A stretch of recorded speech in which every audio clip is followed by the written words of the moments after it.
Good morning, everyone. If you could please, let's stand and do pledge of allegiance. I pledge allegiance to the flag of the United States of America and to the republic for which it stands, one nation, under God, indivisible, with liberty and justice for all.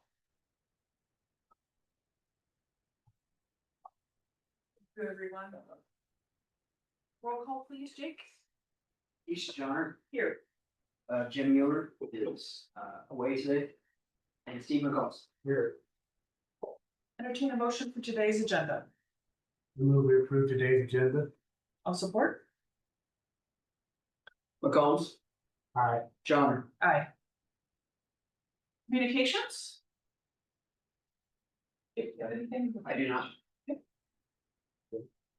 Seeing none, we'll move on. Item number 4 is public comments. This is the portion of the agenda in which we can hear from the public about items that are not on the agenda below. These could possibly become future topics or future agendas. Is there any public comments? Anything online? No. Onto the consent agenda. Entertain a motion for today's consent agenda. We move we approve today's consent agenda. I'll second. Johnner, Aye. McCombs. Aye. Moving right along, business. Item number 1 is resolution 2025-85. This is a resolution fixing the date for the public hearing for the proposal to enter into an amendment, number 2 to the amendment and restated 2080 agreement with the city of Knoxville, Iowa, and providing the publication and notice therefor. So, board before us is with just amendment, this is wrapping up what we would be doing when we discussed previously and regarding the city of Knoxville and the VA ground. So we are just fixing the public hearing. So that's what this is about. So I am seeking, if there's no questions regarding that, I'm seeking an entertaining motion for resolution 2025-85. I move we approve resolution 2025-85. I'll second. Johnner, Aye. McCombs. Aye. Item number 2 is a public hearing. This is proposed Marion County Ordinance 2025-8, authorizing the Code of Ordinance of Marion County, Iowa as updated and recodified. Again, this is the public hearing. Jake, if you would. This is a culmination of a very long project over the last several years. Ross in the county attorney's office spent a lot of time working with Iowa codification. Missy and zoning has spent a lot of time. Tyler, various departments, I apologize if I've missed on some of those, but this is every 5 years the county is required to recodify the Board of Supervisors Code of Ordinances to make sure all the references to the Iowa code are current and remove or change anything that is not in alignment with the Iowa code anymore. There's also some adjustments to some of the ordinances through the recodification process, like chapter 55, or we've been working on that also separately as well. So it's basically a recodification and updating of the Marion County Code of Ordinances, the entire book. Okay. All right. This is the public hearing portion. Is there any public comments? Anything online? Seeing none, entertain a motion to close the public hearing. Move to close the public hearing. I'll second.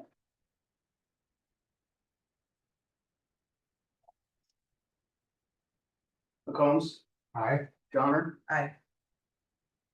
Item number 3 is ordinance 2025-8. This would approve the first reading of the proposed Marion County Ordinance 2025-8, authorizing Code of Ordinance of Marion County updated and recodified. Steve, as he just stated, this would be looking at approving the first reading. Do you have any questions and concerns regarding the Code of Ordinances? Nope, I haven't. Okay, entertain a motion for ordinance 2025-8. I move we approve the first reading of ordinance 2025-8. I'll second. Excuse me, I'll second. Johnner, Aye. McCombs. Aye. Item number 4 is ordinance 2025-8, which would be waiving the second and the third readings and authorizing final approval, including publication. Obviously, this is something that we have been working on for quite some time. I see no problem with going ahead and waiving the second and the third. Jake, do you have any further comments or? I do not, we've had the books, been available, we've not received any comments, and, it's been an ongoing project. We appreciate that to keep this moving for time. Steve, if you have no further comments, entertain a motion. I move we waive the second and third reading for ordinance 2025-8. I'll second. Authorize final approval. I'll second. Johnner, Aye. McCombs. Aye. Item number 5 is the application renewal for the Class C retail alcohol license for Wacko's Vineyards. Jake, I this don't- is a- I doubt he's, I doubt there's anybody online. This is a renewal, nothing new here, they've satisfied all the requirements through alcoholic beverages, we get notified. That it's now available and ready to you, I sent out the agenda item request. And have heard nothing, I didn't receive. no anything concerns from either. the administrative staff. Yeah, okay, everything good as far as anybody have any comments regarding this? All right, with that, if there's no further discussion, entertain a motion for approval of the application renewal for Wacko's Vineyard. I make that motion to approve. Well, second, sorry. So good. McCombs, Aye. John, Aye. Item number 6 is resolution 2025-86. This is Fillmore Drive Federal Lands Access Program Grant Endorsement. Me for a second. Yeah, moral support. Is this a Tyler and a Kale thing, or is this just for Tyler? Yes.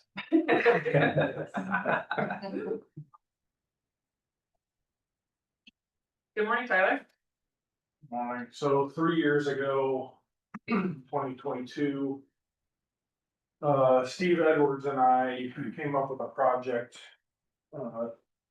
For a flap grant application, we were not awarded that project in the last call for projects, which is a 3-year funding cycle. For the flap program, so that's federal land access program. So typically you would see road, bridge, trail projects providing access to or through a federal property or federally owned property, doesn't have to be federally maintained property. So this agenda item is not really a requirement of the grant. We just bringing it to your attention to see if this project is something you want to proceed with again in the next call for projects. So this funding cycle would be for the FY 27 through 30.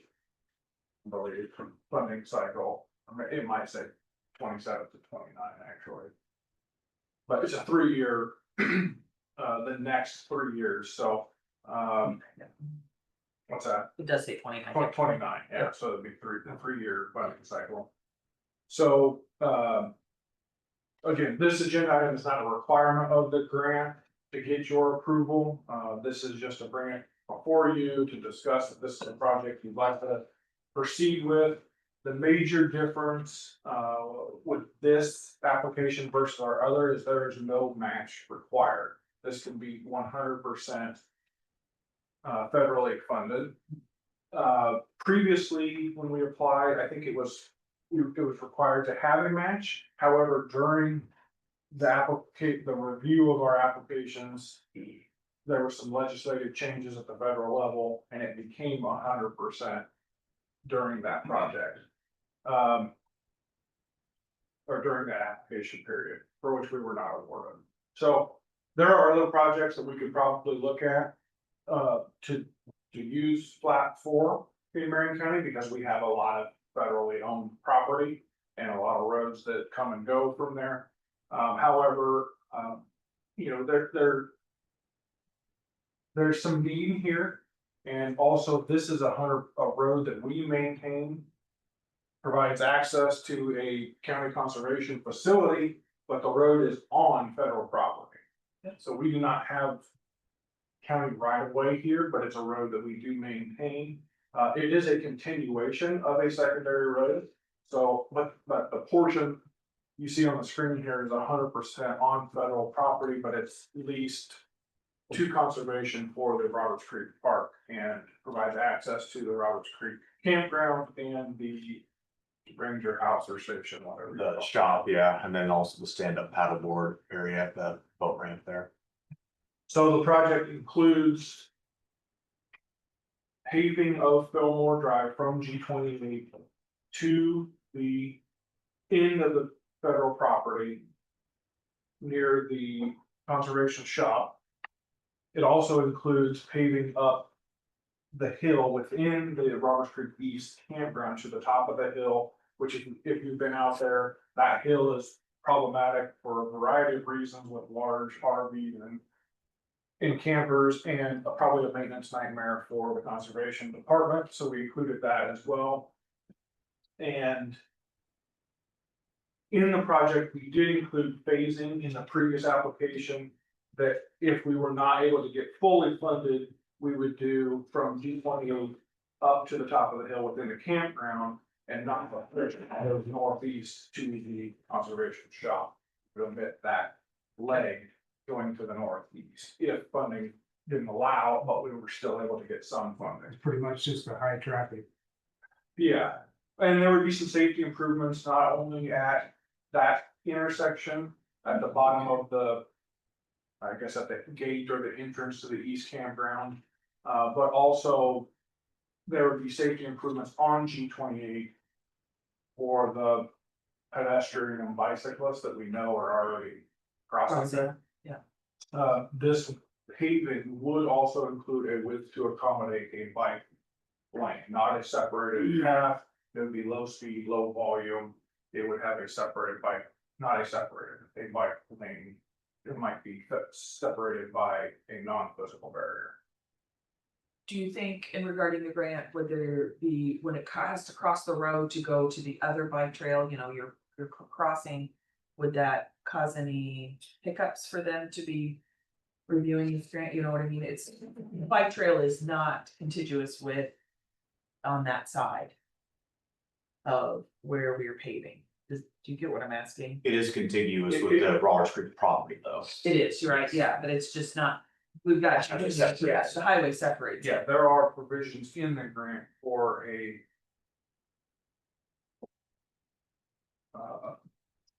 pedestrian crossing with advanced signalized lines. So So it could like possibly be one of those, that if somebody pulled up there and they push the button, it could flash. yeah, So then they can, people can see, okay, think Knoxville Hospital. yep, However, it would not only have the rapid rectangular flashing beacons at the crossing, there would be advanced signage in each direction to warn the motorists as they approach the crossing that there's, okay, so it would have flashing at both the crossing itself and probably 500 to 600 feet in advance in each direction. That's the current proposal. Or the previous proposal. fits in right in with, you know, how we as the county, you know, myself included is, you know, trying to look at how we can, you know, better utilize the lake and, this would, I mean, I think is wise. This is another step regarding, utilizing the trails, so. And allowing, you know, those for conservation to have another access to get to the. I mean, anytime you have, you can have pavement versus gravel when it goes to a campground, it's always better, we know that, so. Yeah, this project is widely supported. That was evident in our last application with the Corps of Engineers. They have to kind of jointly apply with us, whoever's the land manager for the federal lands, so the Corps of Engineers will have to sign off on our application as they did previously. Obviously conservation's in support of this project, but we had, a lot of support from the Pella Bicycle Club, the stand-up paddleboard, Which is not. Economic development. Going yet, now that that's officially, because 3 years ago, that facility wasn't actually there yet too, so we get a whole lot more use just going to the boat ramp now.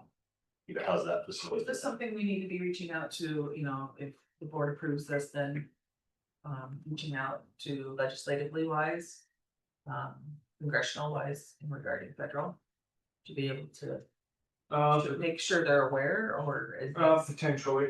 Okay. I could say the last, like 3 of the last 5 projects awarded by FLAP have went to the Neil Smith area, but inside Neil Smith, that we're providing access to or directly adjacent to Neil Smith. So there's not that many counties in Iowa that have as much federal land as we do, you know, there's a few. But so the applicants are typically few. Iowa DNR, I have not touched base with them, but they have also, they've been awarded projects in Marion County to build and or provide access to boat ramps along Lake Red Rock. So the DNR could be an applicant too. We want to talk with them before making final application and make sure we're not in conflict. And maybe that's okay too, if we are. So I did it, when I sent you the agenda item, I had not reviewed the project estimate. I think we were about 850,000. Quick look in today's dollars, without changing the scope of the project in any way, we're just over $1 million. So I would say between $1 million and $1.2 million to do the project. That includes base stabilization and paving and the pedestrian improvements we discussed. The project call for projects, so the application period, I guess it is open from September 1 to December 1, so we are within that. So if you're supportive of this project, the resolution I provided is basically an endorsement of the project and authorizing you to provide a letter of support for the project. Scale up and make application in this application timeframe, and there will most likely be requirements for you if we were awarded, similar to other federal funding we would receive in the form of a federal aid funding agreement. The project will be administered through the Iowa DOT, just like any federal road funding that we receive for road or bridge projects. Okay, all right. Thank you. You got anything else? No, it'd just be really beneficial, like we all know, for the campground and everything, coming down a steep gravel hill with camper is a challenge to stop. That's a huge thing. So like Tyler said, if you had to phase it, that would be the primary aspect for phase 1. And then obviously the biking aspect, and now that the stand-up paddleboard is there, that's all just a huge recreation area. And that travel road sees a lot of traffic now. Makes sense. Do you have any thoughts? I think it'd be very beneficial for the Robbins Creek. Campground, I myself, agree. and the area in general. And as the improvements that we've already done, you guys have already done, this would be another enhancement, so. And especially if it's fully funded. That would be wonderful, right? Yeah. I mean, it is eligible to be fully funded. They did state that if you're able to provide a match that is maybe a positive in your application. However, I would recommend proceeding with fully funding it. They awarded the last one at 100% funding. Okay. And then there was there's a total of 1.3 million available on the island. Alright. In this 3-year cycle. Appreciate all that. And Jasper County was awarded 1.2 to 1.3 in the last cycle. Okay. For Neil Smith and for approvals. No further questions? I have no problems with this. I think it's, yeah. So entertain a motion for resolution 2025-86. Move to approve resolution 2025-86. Thanks, Tyler. Yeah, thank you. Johnner, Aye. Coon, Aye. Thank you, Tyler. Appreciate that. Item number 7, Board of Supervisor updates. Mr. Phelps, you have anything? Yeah, I have a landfill meeting tomorrow morning. We're going to meet with a consultant to look at replacing or retiring director. What time's your meeting, Steve? 9 o'clock. Okay. I got maps for upcoming road closures for them. I have maps for upcoming road closures for them. Are you gonna come? How to? No. Or you want me to take them? If you would. Alright, anything else? No. I don't have anything other than just reminding the department heads, your department questionnaires for your salary study are due tomorrow. If you could please have those in to Lisa, we'd be greatly appreciative, so we can continue moving forward. That, entertain a motion to adjourn. I move we adjourn. Second.